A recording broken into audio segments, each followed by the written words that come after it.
everybody, it's Ron from Pick Dawgz, and this is Ron's Rundown. We're going to go over the MLB games scheduled for Sunday, July 10th, 2022.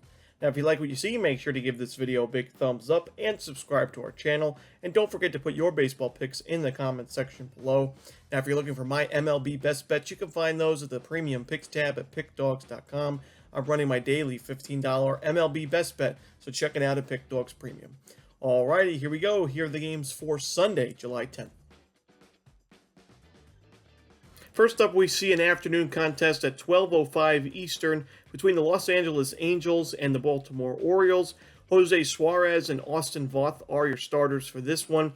Now, the Angels are slight favorites in this game, and I really don't understand why. There's no doubting that the Orioles have been one of the hotter teams in baseball, while the Angels have been one of the colder teams. And when you look at the Orioles against left-handed pitching, in the last 30 days, the Orioles have gotten a lot done offensively, inside the top 15 in both team OPS and isolated power against those lefties. And they're actually ranked 6th in the league in the last 30 days in isolated power against lefties. So I like their matchup here against Jose Suarez. You know, Austin Voth, do I think he's going to be able to be a starting pitcher for too much longer in this Orioles rotation? No, but he has been solid. I mean, last time out, he gave the Orioles 4 1/3 innings, giving up 3 earned runs, but it was good enough for the Orioles to get the win in the end. You know, I don't think he's going to dazzle anybody on the mound, but I think he's good enough here for the Orioles bats to back him up. The Orioles are just playing really good baseball right now. The Angels, very uninspiring. Give me the Baltimore Orioles here on the money line. Next up, we see the Washington Nationals taking on the Atlanta Braves. Paolo Espino and Ian Anderson are your projected starters.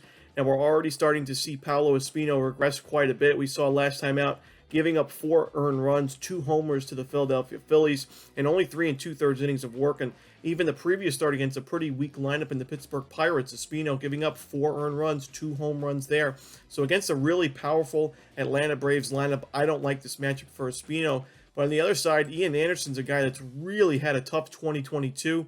I've mentioned going into the season that I really didn't like his game. Now, he did pitch well against the Cardinals overall, but he pitched 5 innings, giving up 1 earned run. He still had 8 base hits allowed. He's allowing a ton of base runners. He gets behind the count very often, doesn't strike out a lot of batters. I think the Washington Nationals offense actually shows up here and puts a few runs on the board on Anderson early. The Braves do have a really good bullpen, but I think the Nationals scoring early, the Braves scoring from 1 to 9 innings, and this one's enough for us to get over this total. It's a pretty high total in this one, but I like the over in the Nationals Braves. Next up, we see the Miami Marlins taking on the New York Mets. Sandy Alcantara and Taijuan Walker are your starters. You know, the Marlins are getting plus money here with Sandy Alcantara on the mound. That's enough for me to take a shot here with Miami. There's no doubting that the Mets have been the better team. They have the better lineup and bullpen, but Sandy Alcantara, I believe, is the best starting pitcher in the National League right now. He is unbelievable. Last time out, 8 innings, 2 hits, no walks, no earned runs, 10 strikeouts, and a 2-1 Marlins win. I thought he deserved to go out there to get the complete game. His pitch count was up there, but he's a different kind of pitcher. He's a guy that gets better as the innings keep going, gets better when he gets deeper in the pitch count. I mean, he was up, I believe, at 90-plus pitches, still throwing 101 on his sinker. He is a different type of pitcher, and I think, you know, the Mets have struggled with runners in scoring position lately. Pete Alonso has struggled at the dish a little bit lately as well. I think this is a good spot for Miami, getting plus money. Taijuan Walker giving up 3 earned and a home run last time out against a pretty weak Cincinnati Reds lineup. Marlins did some damage offensively in the first game in this series with runners in scoring position, and I think they can do enough here to get the win with Sandy on the mound. I'm going to take the Miami Marlins here, plus money on the money line. Next up, we see the Tampa Bay Rays taking on the Cincinnati Reds. We have a pair of young pitchers here in Nick Lodolo and Shane Baz going at it in this one. Now, these are 2 pitchers that are really exciting to watch in terms of their future, but also guys that can miss bats right now. Good strikeout rates for both of them, and that's where I kind of get struggle to see which side I like, as both of these offenses I don't think are very trustworthy right now against right-handed pitching, especially when it comes to strikeouts. The Reds, 3rd highest strikeout percentage as a team against righties in the last 30 days at 25.2. Tampa Bay Rays, not much better. They're ranked 5th highest at 24.8%. So I do think both starting pitchers will have solid outings here. We know both teams offensively, other than the strikeouts, you look at the Tampa Bay Rays, ranked 22nd in team OPS in that stretch. Cincinnati Reds even worse at 28th. Isolated power, the Reds are ranked 29th. Tampa Bay Rays 27, not much better. So, I think this is going to be a lower scoring game. I do believe the Cincinnati Reds have a pretty bad bullpen, and projected WAR ranks them right now dead last in the league. So I would lean towards the Rays to get the win in the late going, but I think the under is the better play, especially in the first 5 innings. So I'm going to take the full game under. I also like the first 5 innings under as well. Next up, we see a pair of Zacks going at it in the Cleveland Guardians taking on the Kansas City Royals in Zach Plesac and Zach Greinke. Now, this is unlike the last game. I don't really trust either of these starting pitchers. You look at Zach Greinke, he's a guy that I've mentioned all season long that I am looking to fade quite often. We saw at the beginning of the season, had a sub-4 ERA, was pitching well, I guess you could say. And I said, you got to watch out for the regression in his game. And now 2-5 with a 4.85 ERA. And I think that's why it's important to look at those advanced analytics, those expected ERAs, xFIP, because although, you want to know what's going on right now, you also, a lot of times in baseball betting, want to see what's going to happen. And we saw Zach Greinke get absolutely crushed against the Astros last time out. 5 innings, 10 hits, 6 earned, 2 home runs.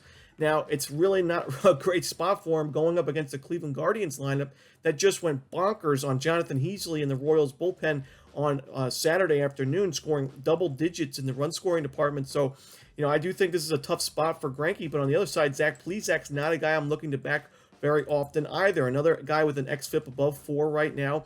The Kansas City Royals offense didn't do too much on Saturday, but it has been a lot improved, especially in the Houston Astros series. Even against right-handed pitching, they've done a lot better against lefties, but even against righties, they've been solid. This is a spot where I've just got to take the Cleveland Guardians on the money line and lean towards the over. I just trust their lineup and their bullpen a little bit more than KC's, but I do think both teams will show up in terms of offense. Next up, we see the Detroit Tigers taking on the Chicago White Sox. Now, Michael Kopech and Drew Hutchinson are your projected starters. I didn't think that I was going to back Michael Kopech in his next start, as I am really not looking to back him for the next few starts. When you look at how he's pitched as of late, I just think something in his game has changed. We saw him give up 4 home runs and 4 walks last time out. Very, very concerning, but I do think this is actually a spot where at least his team will get the win. I'm not sure he'll pitch too well in this spot, but the Detroit Tigers have really struggled against right-handed pitching, and Drew Hutchinson on the other side isn't really a better option in my opinion. Even though the White Sox haven't been the best against righties offensively, Hutchinson's a guy that has a 4.3 ERA, but an even higher xFIP right now. The Chicago White Sox faced him back on June 14th. They did a little bit of damage on him, 4 innings, 2 earned runs, but they had 5 base hits, 2 walks, so 7 base runners in 4 innings in that game. That was a 5-1 White Sox win. I could see a similar scoreline here. I'm not in love with Kopech in his current form, but I think he's good enough in this spot for the White Sox to win this game and win it convincingly. Give me the Chicago White Sox here. Not my favorite game on the board, but I'll lay the 1.5 runs with Chicago. Next up, we see the Pittsburgh Pirates taking on the Milwaukee Brewers. Jose Quintana and Eric Lauer are your starters. Now, I've mentioned that Eric Lauer, I do have my concerns in his game as he's very susceptible to the home run ball. We saw him give up yet another home run last time out. He's given up at least 1 homer in 4 of his last 5 outings. However, he's facing a Pittsburgh Pirates lineup that has really struggled overall against lefties and righties. We saw Brandon Woodruff have a shutdown first 4 innings. No base runners even thought about getting on base. 6 strikeouts. He still ended his outing pretty strong. But you look at Eric Lauer, a guy that can strike out a lot of batters. The Pittsburgh Pirates, in the last 30 days, leading the league in the highest strikeout rate against lefties, 28.6%. And team OPS, the Pirates are ranked 27th in that stretch. In isolated power, not much better. They're ranked 19th, so a little bit better, but still below average. Eric Lauer's a guy that's going to miss some bats. He had 9 strikeouts in 6 innings against the Cubs. I think he can get that. I like his strikeouts over prop in this one, but I also think he'll have a really good outing overall. And in terms of Jose Quintana, not a guy I'm looking to back right now, a guy that I think his ERA will rise as the season continues. We've already seen him struggle in spots in the month of June. Into July, he's been pretty solid. He pitched well against the Yankees in terms of not allowing a lot of runs, but he still gave up about a base hit per inning in that outing. And when you look at the Milwaukee Brewers, isolated power, top 10 in the last 30 days against lefties. Team OPS just outside the top 10, ranked 11th in that stretch. I think they get to Quintana. I think Lauer has a solid outing. I trust the Brewers bullpen a lot more than Pittsburgh's as well. Give me the Milwaukee Brewers here on the run line yet again. Next up, we see the Philadelphia Phillies taking on the St. Louis Cardinals. Now we're going to see Christopher Sanchez and Andre Palante as your projected starters. This is a really tough matchup for me. I was going back and forth in this game.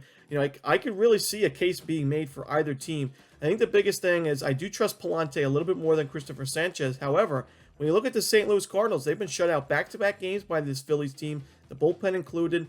And when you look at the Phillies, they're getting plus 120 right now on their money on the money line. It's really tough to pass that up with the way the Philadelphia Phillies are playing. So that's where I'm leaning right now. I could see the Cardinals getting to Sanchez, but I also think the Phillies will do a bit of a damage on Palante. We saw him really struggle last time out, giving up 10 hits, 7 earned runs, 2 home runs to the Atlanta Braves. Now, the last 5 times that Palante's been on the mound, the Cardinals have lost all 5 of those games. That includes losses to the Pirates, to the Cubs, to the Marlins, some teams with some below 500 records. So, usually when Palante's on the mound, it's not been good for St. Louis. And giving me plus 120 with the Philadelphia Phillies when they've been so hot and the Cardinals have been so cold. Oh, it's a tough game for me, but I'm going to take the Phillies here and just a great value price on the money line. Next up, we see the Minnesota Twins taking on the Texas Rangers. This has been a very strange series, in my opinion. We saw 13 runs combined in the first 5 innings of that game on Saturday.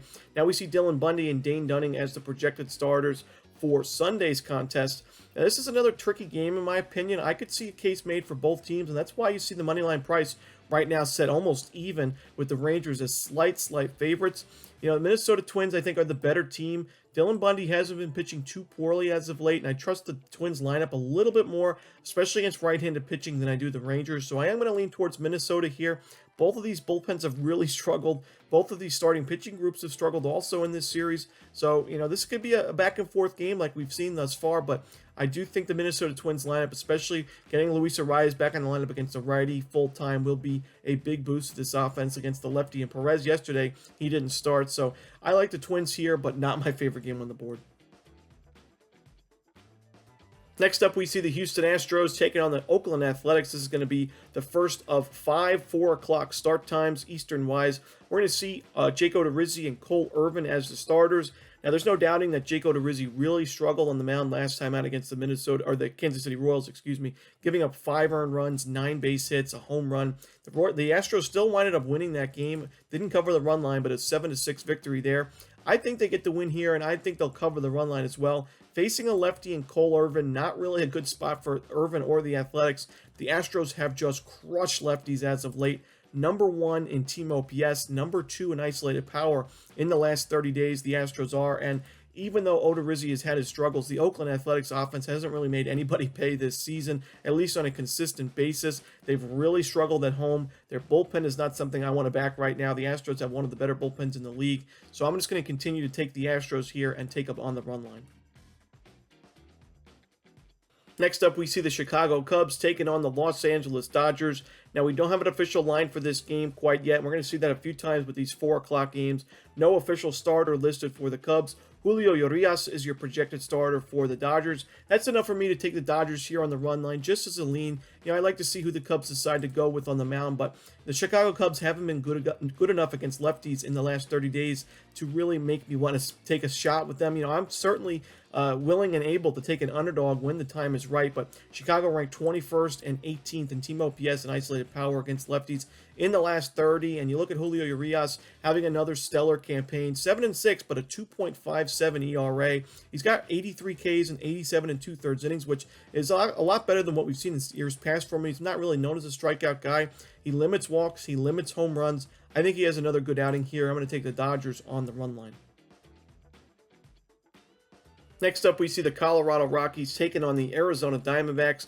Now, yet another game, but we don't have an official line out. We do see 2 projected starters, but a lot of times when you don't see a line and you see 2 starting pitchers, it usually means one of them is going to get scratched. So we'll have to see if that's the case here. German Marquez and Tyler Gilbert are your starters.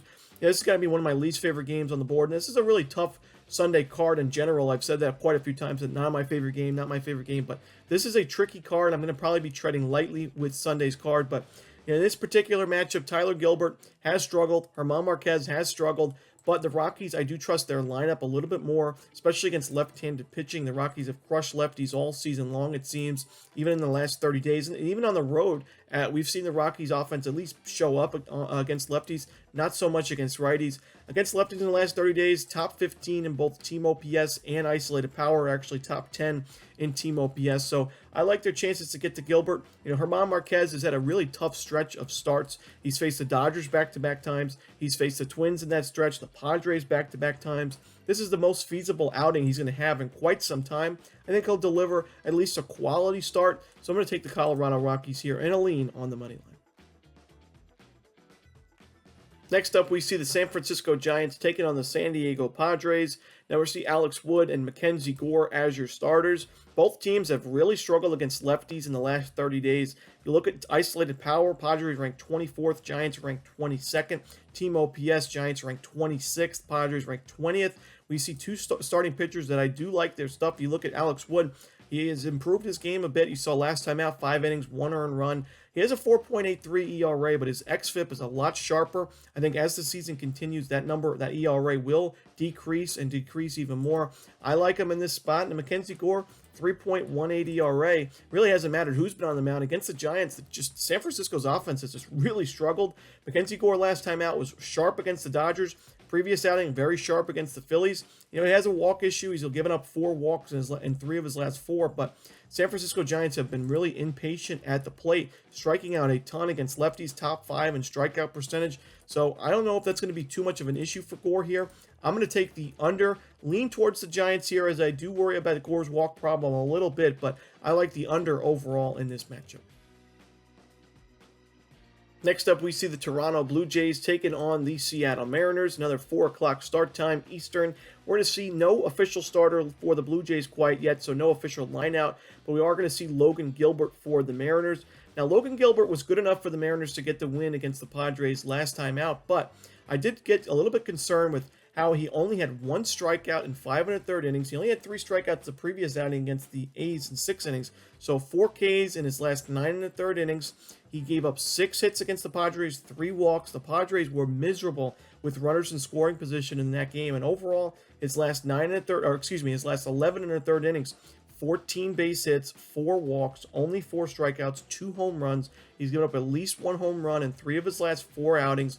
To me, he's somebody that I am looking to fade, as I do think there's going to be some value betting against him, at least in the next few starts of his, as the ceiling is just a little bit too high in the public perception. 2.61 ERA, 10-3 overall. Looks really, really good on paper, but the xFIP is not as generous, and the Toronto Blue Jays bats are not as generous, especially against right-handed pitching, where they're ranked 3rd in team OPS in the last 30 days. Isolated power still in the rank in the top 10, even though they are ranked 10th, but I still think they get to Gilbert here.